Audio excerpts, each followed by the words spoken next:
¿Te imaginas caer preso por borrar un correo electrónico? En el capítulo de hoy de Jurídicamente Hablando con Orlando, te voy a contar un caso de una persona allegada que lamentablemente se vio envuelto en una situación donde cayó preso por borrar un correo electrónico. Comenzamos. Señores, siguiendo la tendencia de contarles a ustedes las grandiosas maravillas de nuestro sistema judicial, principalmente de la Fiscalía, hoy les vengo a contar del caso de un amigo que vamos a llamar Tommy. Obviamente es un nombre ficticio. Entonces los protagonistas de esta historia son Tommy, al otro le vamos a decir el jefe, que es el dueño de la empresa, es una empresa de tecnología, y a la empresa de tecnología le vamos a llamar así mismo la empresa. Entonces, ¿qué sucede? Tommy le prestaba servicios de telemática, de programación más bien, a esa empresa. Y todo iba bien, pero Tommy entendió que la empresa le estaba violando sus derechos laborales. ¿En qué sentido? Bueno, según Tommy narraba, en aquel entonces, él decía que la empresa lo puso a trabajar horas extras y nunca se las pagó. Que la empresa lo puso a trabajar durante su tiempo de vacaciones y tampoco le pagó eso como se corresponde. Que la empresa lo mandó de vacaciones y no le pagó las vacaciones como se deben pagar.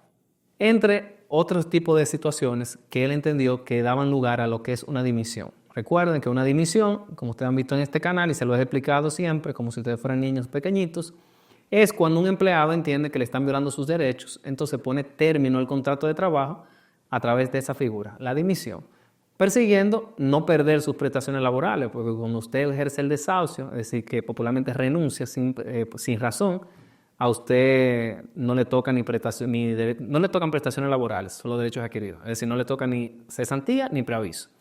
Entonces, él no quería perder su preaviso y su cesantía porque tenía varios años trabajando en esa empresa e hizo lo que haría cualquier persona que conoce sus derechos, ejercer la dimisión. Bueno, pues cuando él ejerció la dimisión, lo que le vino encima, él nunca se lo imaginó. Un día, él estaba en su casa, eran las 7 de la mañana y se presentó nada más y nada menos que la fiscalía con la policía a hacer lo que ustedes conocen como allanamiento, lo que le hacen eso a los funcionarios que se le tiran de madrugada, que nunca he entendido por qué es que lo hacen a esas horas. Según me han explicado, es para evitar que la persona ya se haya ido de la casa, etc. Pero, señores, a veces se toman ese tipo de medidas en casos que no tienen ningún tipo de sentido. ¿Cómo es este caso? ¿Por qué? Porque ustedes van a entender qué fue lo que ocurrió. Se le tiraron con armas largas, lo allanaron, le llevaron su computadora, que al sol de hoy, antes de hacer este video, lo consulté a ver si se la habían devuelto. Eso ocurrió hace unos 11 años. No, hace 12 años ocurrió ese hecho. Y todavía la Fiscalía de Santiago no le ha devuelto su computadora. Bueno, el punto es que le hacen toda esa parafernalia, como si él fuera un delincuente, se lo llevan preso y cuando lo tienen en la fiscalía, yo como su amigo, porque realmente nunca fui su abogado, incluso el caso lo terminó ya luego otra persona, yo como su amigo lo acompañé. Y lo primero es que lamentablemente la fiscalía tiene la mala costumbre de muchas veces llevarte detenido y ni siquiera decirte por qué te están llevando detenido, simplemente usted está detenido. No fue sino después de muchas horas cuando nos presentaron ante un fiscal que supimos la gran imputación más bien que caía sobre sus hombros, nada más y nada menos que haber borrado unos correos electrónicos. Cuando a mí me plantean eso, como abogado y como amigo de él que estaba en ese momento, yo le digo, magistrado, pero perdón, no le dice magistrado a los fiscales por respeto, pero los magistrados son los jueces. Magistrado, perdón, ¿cómo que por borrar unos correos electrónicos? Ah, sí, licenciado, lo que pasa es que el joven aquí, al momento de ejercer su dimisión, cuando se fue de la empresa, borró unos correos electrónicos. Y yo le pregunto, ¿pero cuáles correos electrónicos? Ah, bueno, el joven tenía un correo electrónico de la empresa, pero ustedes saben de eso que le ponen, por ejemplo, la primera letra de su nombre y su apellido, @ el nombre de la empresa, ¿verdad? Es decir, el correo pertenece a la empresa, pero lo utilizan los empleados. O sea, cada empleado tiene un correo. Ese correo electrónico él lo borró antes de irse. Y según el fiscal me explicaba, eso violaba la ley de delitos de alta tecnología. Y yo, ¿pero en qué parte?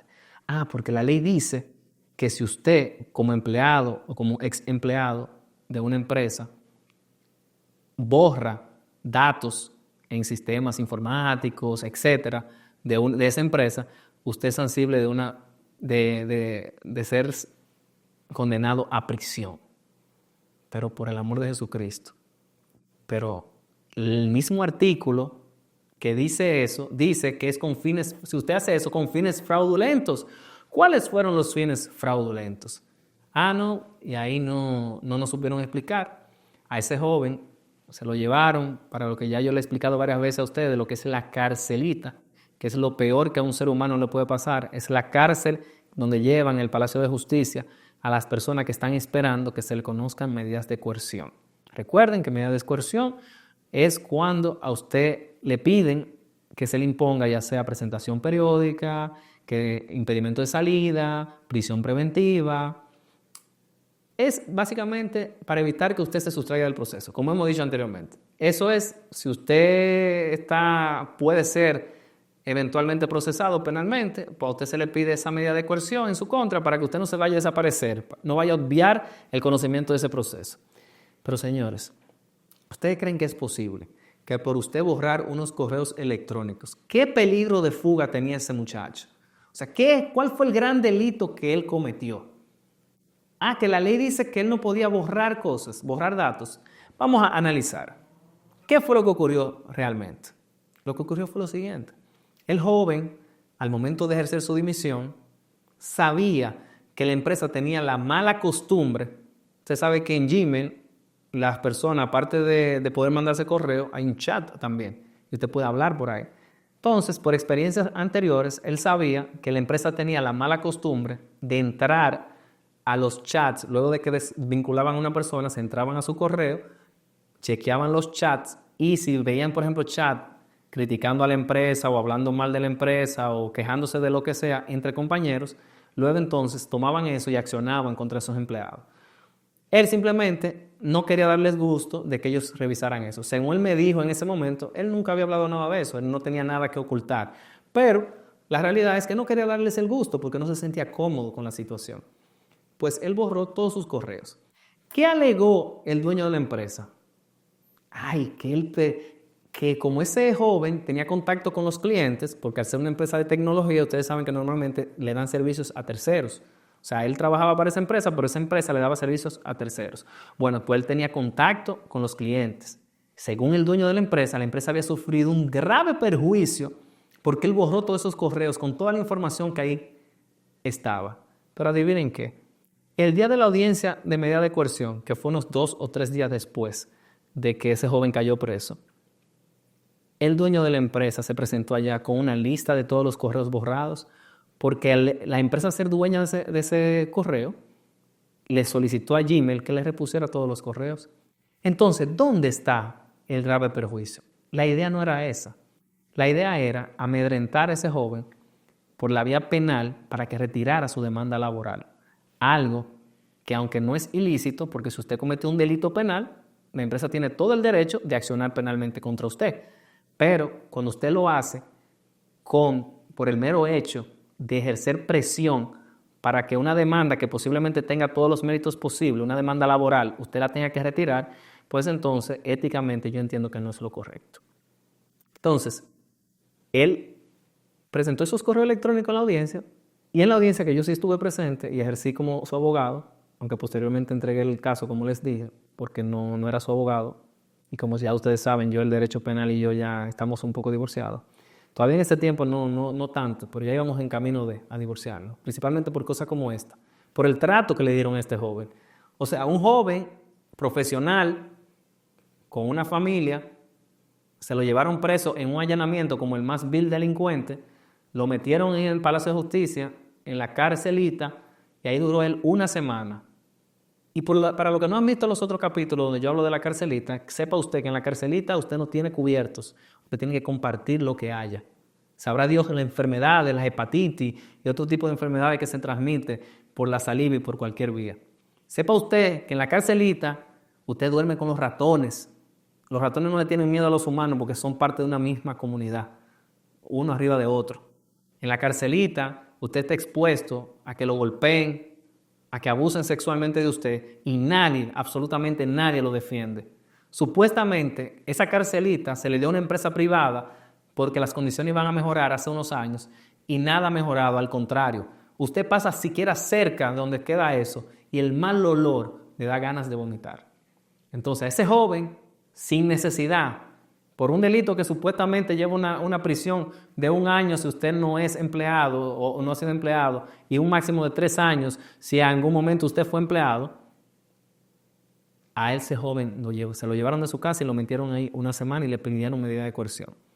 Ojo, vuelvo y les repito, ese joven no cometió ningún delito, porque lo que la ley quiere castigar es cuando usted, por ejemplo, si él se hubiera metido al correo de un compañero, lo hubiera hackeado y hubiera borrado información importante con fines fraudulentos, como lo dice la ley, bueno, ahí estamos hablando en otro idioma. Si él se hubiera metido al correo institucional ya de recursos humanos, del jefe de la empresa, del dueño, eso es otra cosa. Él borró los correos electrónicos de su correo institucional, del correo que le proveyó la empresa, pero para su uso exclusivo. Entonces, ustedes me van a decir a mí que un empleado no puede borrar ningún correo, porque si ese es el mensaje que en ese momento la fiscalía quiso enviar, déjeme decirle a usted que está viendo este video, que si eso es así, usted no puede borrar ningún correo electrónico de la empresa donde usted trabaja, porque inmediatamente usted borra un correo ya, usted va a caer preso. Pero afortunadamente yo les puedo asegurar que eso no es así. Lo que se busca castigar es cuando usted lo hace con fines fraudulentos, cuando usted hackea, cuando usted se entra, cuando usted borra información importante. Recuerden, esa empresa en menos de 3 días ya tenía esos correos de vuelta. O sea que todo fue una farsa. Todo fue hacerle daño a una persona que evidentemente, quizá por su juventud del momento, quiso mofarse un poco de la empresa para que si la empresa tenía que ver esas conversaciones, tuviera que hacer lo que hizo, pedirle a Google que le repusiera los correos. Porque lo más importante de todo es que todos los correos de la empresa, es decir, de sus comunicaciones de él con los clientes, como pasa cotidianamente en las empresas que trabajan así, tenían copia a otras personas de la empresa y a los superiores. Es decir, que ahí no se perdió nada de importancia. No se perdió nada porque lo recuperaron, pero aún así lo que se borró no tenía importancia de que se perdiera porque todo el mundo estaba copiado. Bueno, pues déjenme decirle que en la audiencia de medida de coerción se planteó todo eso. Evidentemente la jueza le dio libertad pura y simple porque se dio cuenta que ahí no había absolutamente nada. Pero ¿y esa semana preso? ¿Quién se la devuelve? Esa convivencia con los ratones, con los presos, ¿quién se lo devuelve? Ese joven fue tan bueno que luego a la semana recuerdo que él le llevó pizza a todos sus excompañeros presidiarios de ahí abajo, cuando todavía se permitía llevar comida, porque hoy en día ya no se permite llevar comida. Le dan la comida ahí que quieran darle, por un asunto supuestamente de seguridad. Entonces, ¿en qué paró ese caso? Bueno, su dimisión la ganó, es decir, se justificó ante los tribunales laborales. Finalmente la empresa le pagó la indemnización que establecieron los tribunales laborales, pero ese dinero se le fue pagando a abogados porque la empresa no descansó entre aplazamientos, etcétera, etcétera, y presiones para que él tuviera que hacer lo que ellos querían. Y adivinen qué fue lo que lo libró finalmente de esa persecución penal por años. Y señores, no solo usted estar sometido penalmente. El que es abogado a veces se atemoriza un poco con los procesos penales porque no hay garantías. Como les he explicado a ustedes, los fiscales son mercenarios que usted no sabe con lo que van a saltar y tienen mucho poder. Y lamentablemente, cuando usted va a un juicio penal o a un juicio de lo que sea, usted no sabe lo que va a decidir el juez. No hay una garantía 100% de que usted va a salir libre. Entonces, esa ansiedad, ese estrés que provoca estar envuelto en un proceso penal, solamente el que lo ha estado lo entiende. A ese joven lo mantuvieron durante años yendo a audiencias, prorrogándose, etcétera, etcétera, hasta que al final lograron lo que querían, que era algo sencillo. ¿Saben cómo se libró ese joven de esa querella finalmente, de esa acusación? Lo hicieron ir a la empresa, reunir a todo el personal, pedirles perdón, decirles que realmente él no tenía razón, que él lo que debió fue, en vez de dimitir, hablar con la empresa como la gran familia que siempre fueron, y que no debió haber ejercido esa demanda laboral. Así se terminó ese caso. Yo quiero que ustedes sepan que parte de los motivos por los cuales él demandó, como les decía anteriormente, fue que lo obligaron a él a trabajar en horas extras, en días feriados, durante sus vacaciones, y su esposa, que tenía un embarazo, hasta perdió el embarazo en uno de esos momentos. Tuvo un aborto espontáneo. Entonces, ¿cuál es el mensaje que les quiero traer el día de hoy?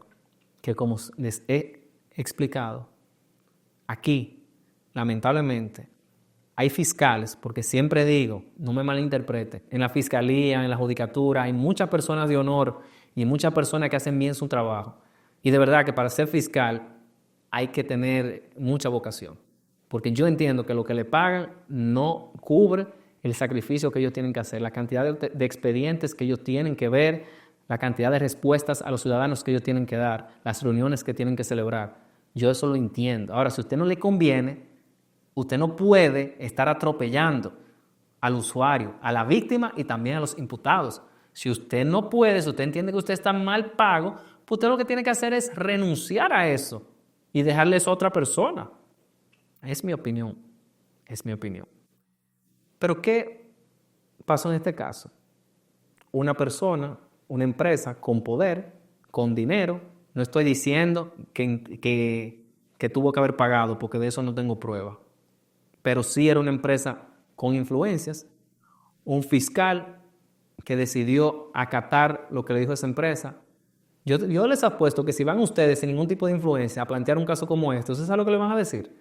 Mire, realmente, ¿cuál es el perjuicio que usted está sufriendo? Ah, no, que me borró la comunicación con los clientes. Ah, pero eso es Jimmy, usted puede solicitarlo. ¿Usted quiere algo más? De verdad. ¿Usted quiere una indemnización? Demande por lo civil. Y así usted descongestiona el sistema penal. Pero no, fueron tan bárbaros de solicitar una orden de arresto. Como yo le dije anteriormente, los jueces aquí dan órdenes de arresto como que eso es un relajo, lamentablemente. Porque recuerden que para ellos es mejor mandar a trancar a alguien que dejarlo suelto, porque por trancar, oigan bien esta frase, por trancar no destituyen ni celebran juicios disciplinarios, al parecer. Entonces, prefirieron buscar una orden de arresto, allanar su casa con su esposa, con los vecinos que vieron esa situación como si él fuera un delincuente, apuntarle, llevárselo detenido, incautarle su computadora que la perdió, porque hasta el sol de hoy, reitero, no se la han devuelto, y meterlo en la carcelita, hacerlo sufrir todo lo que ahí se sufre, someterlo a un proceso penal luego eventualmente, que se sabía que no iba para ningún lado, porque por usted borrar un correo electrónico de su correo institucional, no está cometiendo un delito. No está cometiendo un delito. Mucho menos si no se le ha demostrado el fin fraudulento para el cual usted lo hizo. Entonces, yo no me voy a cansar de llevarles a ustedes este tipo de casos para que ustedes sepan en qué sociedad estamos viviendo, cuáles son nuestras instituciones, cómo operan algunos fiscales, cómo operan algunos tribunales y cómo usted, que vive por ahí su vida tranquila y nunca se ha visto envuelto en esto, está a expensas de que un día usted le caiga mal a un fiscal y el fiscal se invente lo que sea para conseguir una orden de arresto y por lo menos esa semana preso, no se la va a despintar nadie. Entonces, yo espero que este video en algún momento llegue a las altas instancias de la Procuraduría General de la República, porque nosotros mismos somos parte de expedientes donde hemos solicitado juicios disciplinarios, investigaciones contra fiscales y no se ha hecho absolutamente nada. Y es verdad que entre bomberos no se pisan la manguera, pero esto no se va a detener hasta que los fiscales no vean un régimen de consecuencias. Porque si aquí no se cancela fiscales, si aquí no se castigan fiscales, muchas veces lo que hacen es que lo mueven de aquí para allí. Ah, el castigo de ellos es que si era fiscal de querella, de denuncia y querella, vamos a mandarlo para el juzgado de paz, que es como básicamente denigrar. Vamos a mandarlo a subir audiencia, a pasar trabajo. Así no se funciona, señores. Una persona está cometiendo un mal manejo de sus funciones. La destitución debería ser la norma. Y así Yo estoy consciente que la corrupción no se va a acabar nunca. Ni siquiera en los países de primer mundo se ha acabado. Siempre hay alguien que es corrupto. Ahora, hay una diferencia. Régimen de consecuencias. Cuando usted va a hacer lo mal hecho, usted lo piensa 2 veces cuando hay régimen de consecuencias. Ahora, si usted tiene 20 años en una institución y usted ha visto, usted primero ha hecho de todo y ha visto que el de al lado hace de todo y que lo más que le ha pasado es que lo muevan de un sitio a otro, a usted no le da miedo cometer ningún tipo de atropello contra, sean las víctimas o sean los imputados. Entonces yo espero que la Procuraduría General de la República algún día, tome acción y dé un ejemplo para que ustedes vean cómo esas fiscalías van a mejorar. Si les gustó el capítulo de hoy, si quieren seguir viendo más contenido como este, donde también, aparte de como siempre, les explicamos el derecho de manera llana y sencilla, también se le explicamos a través de casos. Hoy hemos visto que existe una ley de delito de alta tecnología que castiga a usted meterse en un sistema, a usted borrar información, pero también hemos visto que desde mi punto de vista, si usted ya tiene acceso a ese correo electrónico y es de su uso, y usted borra email, yo entiendo que eso no genera un delito penal. En este caso finalmente no tuvo solución porque los querellantes finalmente desistieron a cambio del arrepentimiento de ese entonces joven, pero no sabemos qué podría determinar mañana un fiscal que le llegue un caso similar o incluso los jueces. Así que si les gusta este contenido, denle like, compartan y enciendan la campanita de notificaciones para que estén atentos a todos este tipo de videos que lo único que buscan es traerles a ustedes el derecho de manera llana y sencilla, como si ustedes fueran unos niños de 5 años. Nos vemos en el próximo video de Jurídicamente Hablando con Orlando.